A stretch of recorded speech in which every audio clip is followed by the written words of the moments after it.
Asebiro Yesuna Akulora ni komanda jaler Atingo bada Danyisi mar surrender.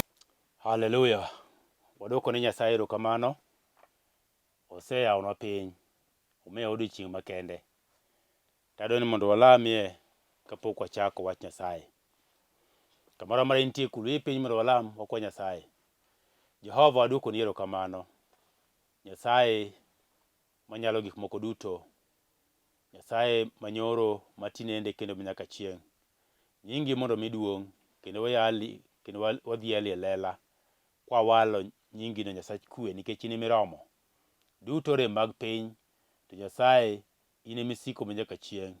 Wadwoko ni erokamano seche machalo kamagi.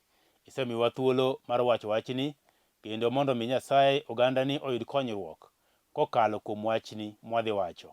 Duong' kod pak odogne polo malo, ng'wono odog ni jatelo maduong'. E nying Yesu majawar. Amen. Wadwoko ni Nyasaye erokamano nikech osemiyowa thuolo makende mondo mi wabed kendo kawuono e TV mar Lolwe. Adwoko ni Nyasaye erokamano kuom ndalo mokalo nikech Nyasaye oserito maber momiyo nyaka higa manyien. To kane ka nitie gimoro madwa wachi maloyo gone Nyasaye erokamano nikech ber mare mosiko manyaka chieng'. Oritowa kendo wachopo higa mar 2021. Adwoko ni Nyasaye erokamano kuom riti in bende janeno mara nikech Nyasaye no Nyasaye maber kendo Nyasaye mang'won. Adwoko ni erokamano kata kuom rito jowadwa mantie e Lolwe TV matiyo e TV station mar Lolwe. Nyasaye mondo med duokonu teko magu mar tiyo kaachiel kod gweth mare bobed kodu mondo telnu ndalo duto te nikech kowanenre kendo higa manyien waduto te ka wangima. Duong' kod pak wadwoko ne Jehova polo malo. Nyasaye mondo ritu mathoth. An iluonga ni Pastor Sam Boyi, ajatich Nyasaye dala mar Nairobi, kamoro ni Kangundo Road. An e kanisa miluongo ni Cathedral of Praise, Kangundo Road Worship Center. Kichopo kamoro ni Njiru, Ola Petrol Station kanyo, kigoyo simu mabiro dhi chiwoni, tibiro yudo kama nitie. Wanaona machiegni gi barabara ok abor ahinya, lakini en Njiru wuon Kakerima. Iluongo ni Kakerima, kwa Kerima. Adwoko ni Nyasaye erokamano. Antie kod wach ma Jehova omiya kawuono ni madwani mondo walalre e seche machalo kamagi. To adwa somo e buk mar Mariko 6:34. Mama wacho kama e Mariko matindo sura 6:34. Owacho kama: Ka Yesu nowuok e yie, noneno oganda maduong'. Nokechogi nikech ne gin kaka rombe ma onge jakwath. To nochako puonjogi weche mang'eny. Mane wach man-go chieng' ma kawuono. Muma wacho ni Yesu chieng' moro achiel ne entie kod jopuonjrene, to ne entie kod chokruok magalamoro mane oting'o oganda mang'eny. Dhano noyworo chokruok, dhano turi. To Yesu kanoseyalo ne ji, to mama wacho ni koro nochopo seche ma koro osetieko yalo wuoyo kod ji. To Yesu kanosetieko wuoyo, to mama wacho nowuok e yie kama ne entie gi jogene. Owuok e yie manoidho gi jogene kolor loka machielo nikech ne entie kod chokruok machielo maduong'. Mama wacho ni to ka Yesu nowuok e yo, noneno oganda maduong'. E yie noneno oganda maduong'. Ka Yesu nowuok e yie, noneno oganda maduong'. Nokechogi. Matiende ni Yesu wuod Nyasaye oneno oganda. Yesu wuod Nyasaye oneno dhano. Yesu wuod Nyasaye onenowa kama wantie. Mowacho ni kana lor moa e yie to noneno oganda maduong'. To mowacho ni nokechogi. Kech mar Nyasaye. Kech nyalo biro e yore mopogore opogore. Kech en opposite mar ng'wono. Nyasaye nyalo kechi. Tikecho ng'at mantie kod makosa. Ng'at mikecho en ng'at momoko okwamo kamoro.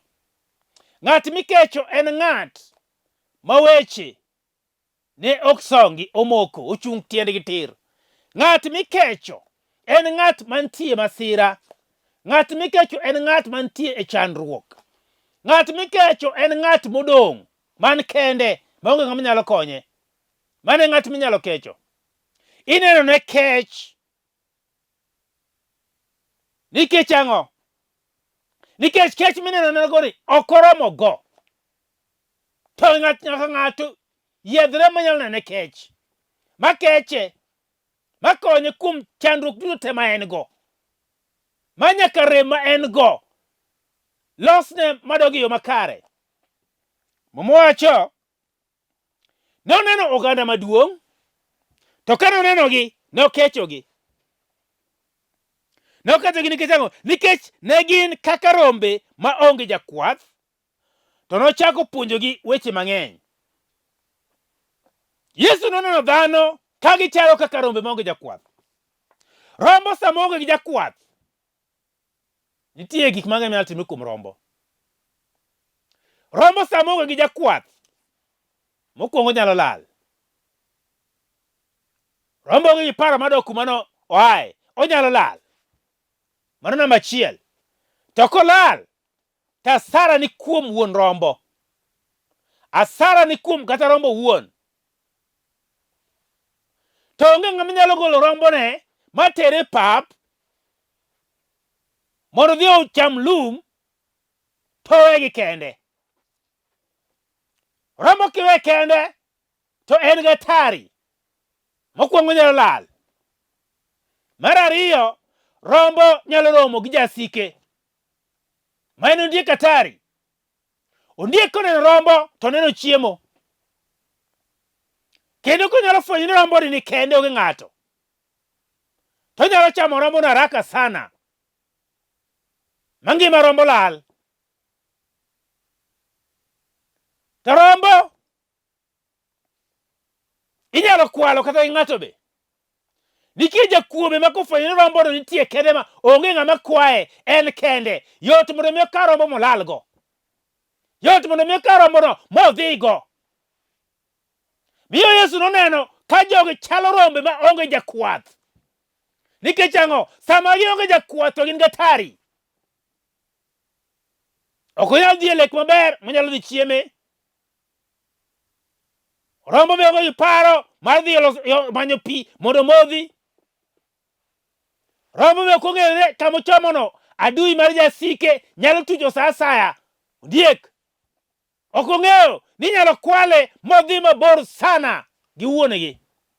Onyalo lal kabisa. Miyo mawacho ni Yesu nokecho ji nikech nonenogi ka gichalo kaka rombe maonge kod jakwath. Sama rombo onge kod jakwath to inyalo monje sa asaya. Nikech jakwath ema rito rombo. Jakwath ema rito rombo kuom jasigu, kuom ondiek. Jakwath ema rito rombo kuom jakuo. Jakwath ema ong'eyo pith mar rombo, otero rombo kama ber monego rombo dhi yudo chiemo maber mochamo. Jakwath ema chiko rombo. En ema ong'eyo kuma onego otere rombo, en ema ong'eyo sama onego ogole rombo, en ema ong'eyo sama onego oduoke rombo. Mano jakwath. Miyo rombo ma onge jakwath en hatari nikech ngimane nyalo lal sa asaya.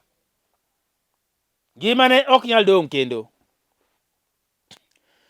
Miyo mawacho ni Yesu nochako puonjogi weche mang'eny. Yore nitie weche mang'eny makaro onego wang'e kuom Yesu. Nitie weche mang'eny mokaro onego wang'e kuom ngima mwadakie. Nitie weche mang'eny makaro onego wang'e kuom jakwath marwa. Nitie weche mang'eny monego wang'e kuom jarit marwa. nikech rombo kolal, jakwath man kod shida. To rombo be kaonge jakwath, to rombo man kod shida. Jogi dwarore te. Jakwath dwaro rombo, to rombo be dwaro jakwath. Giber kanyakla kendo gidhi kanyakla. Koro Yesu nobiro mondo ni rombe onge kod jakwath. Gichalo kaka rombe ma onge kod jakwath. Gin kaka rombe ma onge jakwath. To nochako puonjogi weche mang'eny.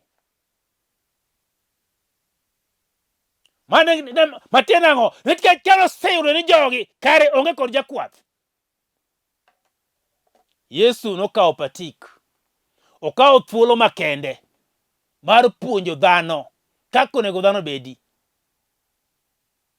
Okawo thuolo makende mondo mi dhano ng'e ni to kare kama entie ni, kare onego bed kotang'. Onego bed kong'eyo ni nitie weche moko monego tim gi moko onego tim. Onego bed ni kong'eyo ni nitie yore monego wuothi gi yore moko onego wuothie. Onego bed kong'eyo ni nitie weche monego wachi gi weche moko onego wachi. Onego bed gi ng'eyo ni nitie gik monego donj e kit ngimane gi gik moko onego donj e kit ngimane. Ong'eyo ni nitie ng'at monego gen gi ng'at moko onego gen. Nikech inyalo geno ng'ato to kare igeno mana adui mari, jasigu. Ng'at mabiro ketho kit ngimani. To nitie ng'ato moro ma kinyalo geno. En ng'at manyalo loko kit ngimani, kendo nyalo reso kit ngimani, kendo nyalo miyi bed kama berie moloyo, kendo nyalo miyo ngimani bed kod luokruok. Nikech geno kuom ng'ama ni kare. Omowacho ni Yesu en osiep mabedo machiegni moloyo kata wadu. Nikech ong'eyo shida mar dhano, ong'eyo nyaka paro mar dhano, ong'eyo nyaka chandruok mar dhano, ong'eyo nyaka dwaro mar dhano. To gimoro amora ma ng'ato dwaro ong'eyo kendo en go. To ka ng'ato chome tir mokone gima odwaro to dhi miye, kendo dhi rito ng'ano. Nikech en osiep mabedo kodi machiegni moloyo kata wadu. Wadu nyalo kwedi. Wadu nyalo dhini kipiny piny. Wadu nyalo dhini kata kuom jo ajuoke mondo mi otieki. Wadu nyalo laro kodi lowo. Wadu nyalo laro kodi mwandu. Kata dhako wadu nyalo laro kodi. To siepni migenorigo mi unindo kuome to nindo kuomi. Osiepni makunyo ni gimoro timre kuomi to osechopo. Osiepni mapenji ga pile ka pile tiriyo nade to in nade tidhi nade. Omowacho ni mano osiep mamoko kuomi motegno moloyo kata wadu monyuoligo. To osiepno en Yesu wuod Nyasaye. En manobiro mondo mi dhano obed kod laini moriere tir. En manobiro mondo mi olos weche manosebayo, weche manosebalo, weche mosekethore. Ne obiro mondo mi olosi weche ma ok ni kare. Ema nokele mondo mi obolosi nikech noseneno dhano, ni dhano osebayo gi yore giwegi, gionge kod ng'at manyalo konyogi, gionge kod jarit. To nobiro moyudo dhano ka dhano bayo yo. Noyudo dhano ka dhano bayo yo. Mowacho ni kaka Nyasaye nowire kod mo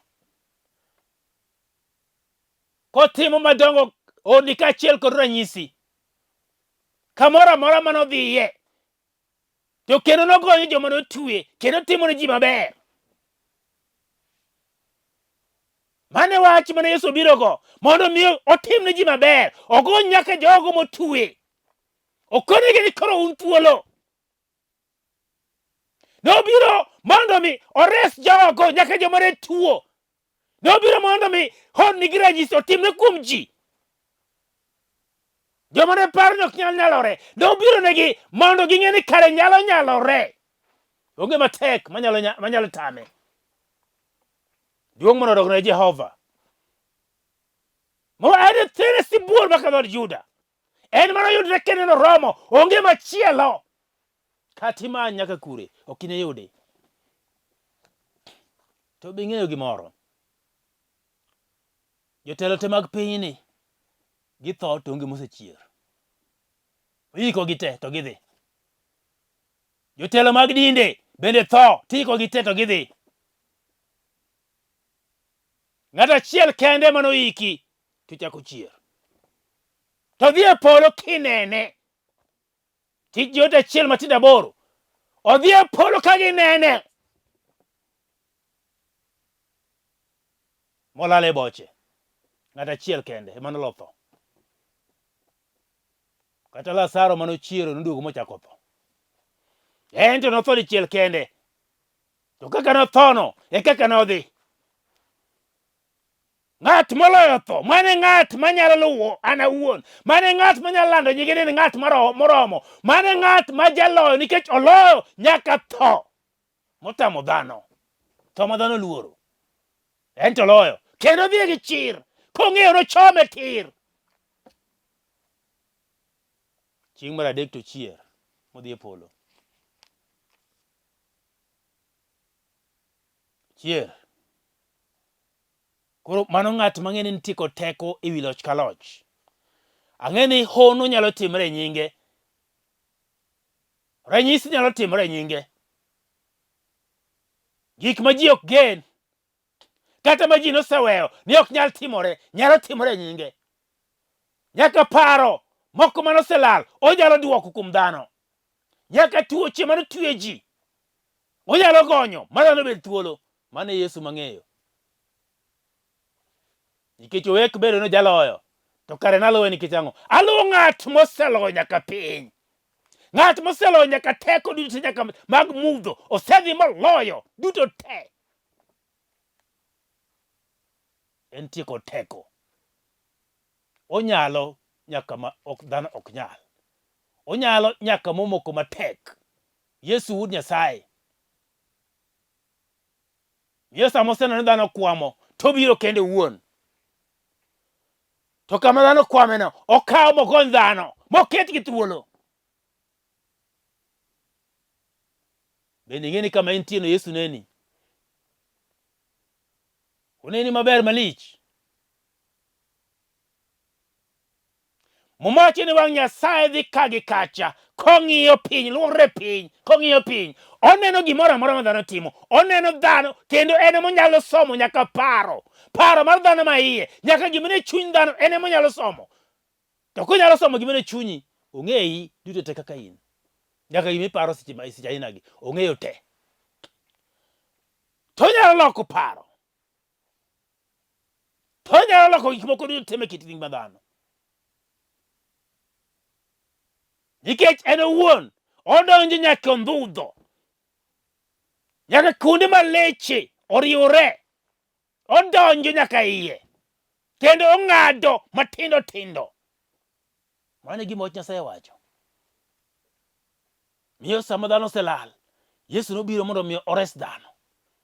Ka noneno ka dhano oselal, ong'e ni jogi onge gi yo. Gionge ng'ato moro manyalo telo negi. Ng'at manyalo nyiso wach maber ma Nyasaye onge. Miyo nobiro kende wuon. Oweyo kom duong' ne polo malo mondo mi olor piny. Kare nikech ang'o? Nikech nohero piny. Nohero piny. Mondo mi piny oyud konyruok kuome. Mano e gima Yesu nobiro mondo mi okonygo dhano. Nobiro mondo mi oreswa. To kendo ketwa thuolo. Ok nobiro abira. To be ok nobiro ni mondo olos din. Nobiro mondo mi oik ji, jo Nyasaye. Mondo mi oik dhano, jo Nyasaye. Obed kaka kido ma Nyasaye dwaro. Obed e laini ma Nyasaye dwaro gibedie. Mondo mi gibed gichomre tir gi weche mag Nyasaye. Kaachiel kod dwaro ma Nyasaye gi timbe mowinjore e nyim Nyasaye. Mano e gima nokele. Nokobiro loso din. Nobiro loso dhano. Mondo dhano chomre tir. Sama wacho wach injili ni ok owachi nikech dinde mwae, to owachi nikech wach Nyasaye dwani mondo ng'ato ka ng'ato winje kendo ng'e gima Nyasaye dwani mondo time kit ngimane. Nikech luong moluongwago oluongwa e luong mar lando wach Nyasaye. Tilande o kinde mowinjore, kinde ma ok owinjore. Nikech ka ok walando wach Nyasaye no, kare luongwa en luong manono. Miyo nyaka wach mana gima dieri mowinjore wach Nyasaye. Nikech Nyasaye maber, Nyasaye matimo nyaka madongo, onge matek. Mane ma in go kawuono. Mane ma in go. Ka intie kod matek, takoni wan gi ng'ato jaloyo. Mwaluongo nyinge kaen. Yesu wuod Nyasaye. Ma oluongo nyinge kaen. Nikech kama ne Yesu dhiye, mowacho ni dhano ne pong'o kuonde mane odhiye. Kendo kowuok kodhi kama chiel to ji lawe gi ng'wech. Kaluwe kuma odhiye. Nikech wach manochiwo ne dhano, gi puonj manopuonjo dhano, gi weche manomiyogi manyalo konyogi kit ngimagi.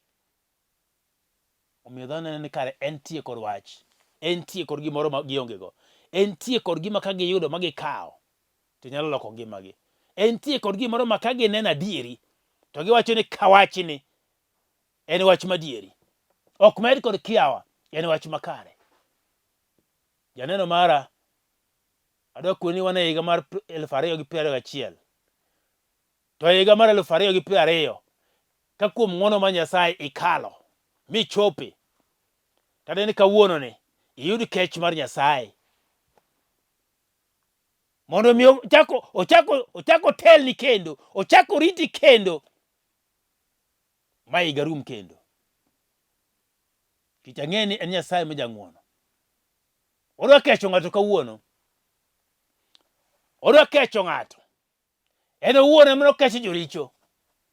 Ma ji dog wuoyo ni to kare ko ng'ama ler to dhi omong'o ka jaricho. Nokecho jaricho no mondo lokre bed ng'ama kare. Kech ka kodhi ka jaricho ok bi yudo Kristo. Ok bi yie kuom Nyasaye, Nyasaye kare nyalo. Nokecho nyaka jodhoho. Mopuodhgi magichangi magibed mangima. Nopuodho nyaka jo athany. Mane nigi tuo athany.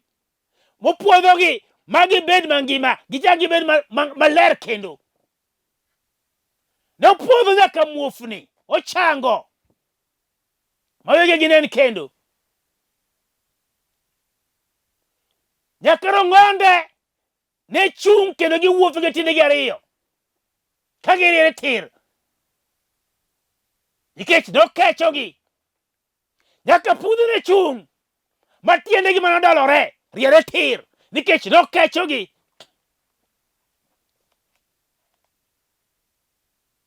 Nokecho nyaka jochode mariere tir madog bed malong'o. Nokecho nyaka jokuoge. Machiel kuome kano gure go msalaba.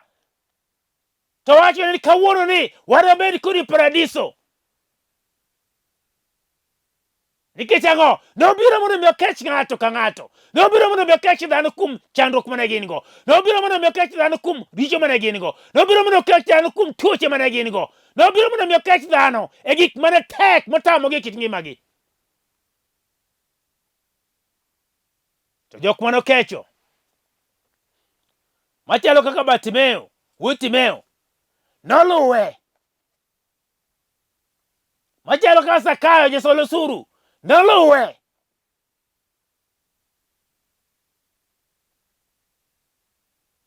Machalo kaka Maritha, mane ochot, noluwe.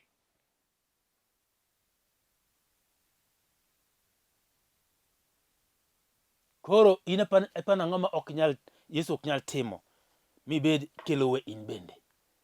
Jogo te ngimagi nolokore. Ngimagi nolokore ma giweyo wuotho e mudho. Nyaka okora mane gin go ne giweyo. Nyaka timbe maricho mag maundu mane gitimo ne giweyo. Nyaka richo mane gidonje momigi kuong' ne giweyo.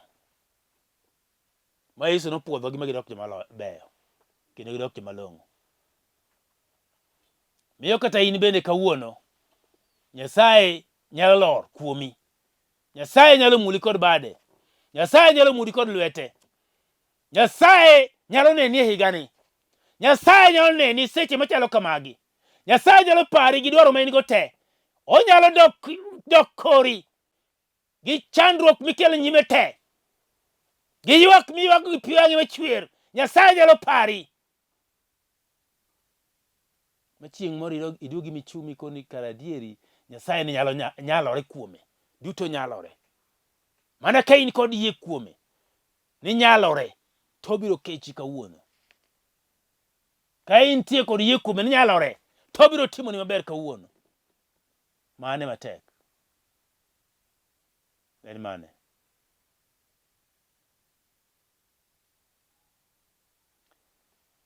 Adwani mondo alamie kod ng'ato. Ng'at moyie ni onyalo yudo kech mar Kristo e higani. Ng'at moyie ni nyalo kech mar Kristo e ngimane. Ng'at moyie ni nyalo yudo kech mar Kristo e ode kata e dalane. Ng'at moyie ni yudo kech mar Kristo kata ohande motimo kata ka tich kumotiye. Ng'at moyie ni yudo kech mar Kristo kata kuom nyithinde machande, motame, mok winje, mobalo kod piny. Ng'at moro manyalo dwaro kech kuom Kristo nikech gimoro moneno ni en owuon ok onyal nyalo, kende owuon ok onyal, lakini kowene Kristo to nyalore. To ber wene Kristo en iweyone tiweyo nono mok ichulo kata ndururu. Ok odwar pesa, odwaro mana chuny maiye kende, yie kende kisebedogo ming'e ni nyalore. Mano kende gima odwaro, ok odwar pesa kuomi. Yesu onge gi haja gi pesa nino, en gi haja gi chuny maiye. Chunyno kende oromo. Koro gima midwaro kuome kikone to biro miyi nikech kech duto dak kuome. Adwa lemo kod ng'ato seche machalo kamagi. Janeno moro mowinjo wach maber, mowinjo ni kar adieri onyalo keto chunye kuom Yesu. Tadwa ni mondo iyud warruok mar Yesu seche machalo kamagi. Yud warruok kuom Jehova seche machalo kamagi. Kama intie kulwi mondo walam. Wach ni Ruoth Yesu, abiro iri, iwar dhod chunya nikech ajaricho. Golna richona duto te kendo ng'wonna. Keta abed ng'ama ler kendo ng'ama kare. Loch kaachiel kod tich mar jasigu mosebedo e kit ngimana gi sand ma jachien osebedo ka sandago, aweyo kendo aluwi. Aduoko ni erokamano kuom keto chunya kare. Wach ni amen. Adwa lamo kodi koro. Adwa lamo gi ng'ato kamano ma entie. Kulwe piny kama entie walam. Jehova in Nyasaye. Duto nyalore kuomi to onge matek ma ok nyalre kodi. Aketo janeno mara e lweti seche machalo kamagi. Aduoko ni erokamano nikech ijaloyo. Apako nyingino maler, Jehova. Sibuor mar dhood Juda, ating'o nyingi malo kang'eyo ni inyalo. Onge mapek, onge matek, onge momoko ma ok nyalre. Duto nyalore nying Yesu. Kech ng'ato seche machalo kamagi Nyasaye. Chandruok ma en go ing'eyo nikech chunye ma Yesu neno. Lone teko ma jasigu, keth teko mag mudho kit ngimane. Ipare kendo irite. Gwedhe Jehova, kech mari mondo ume. Duong' kod pak kod ogni polo malo. E nying Yesu ma jawar. Amen. Asewacho nyinga ni an Pastor Sam Boyi. To adwani mondo amiyi namba na ma inyalo goyo go simu, wanyalo lamo Nyasaye. To namba no akwayo ni kigoye tigoyaga maber, ng'at Nyasaye kik iflash. Ji flash mang'eny tamaga goyo ne ng'an ga mabiro goyo ne ng'anade. Koro kete pesa matin, kata ka en siling 10 miketo tibed mana machuok, wacho machuok to alamo to Nyasaye biro timo maber e kit ngimani. Namba 0722 944 623 07222 944 623 kata Airtel 0731 495 873 073 495 873. Mago nimbi makigoyo te tibiro yuda, kendo duong' kod pak kodog ni Jehova polo malo. Kwe mondo dong kodu. Amen. Shalom. Ating'o bada, ranyisi mar surrender.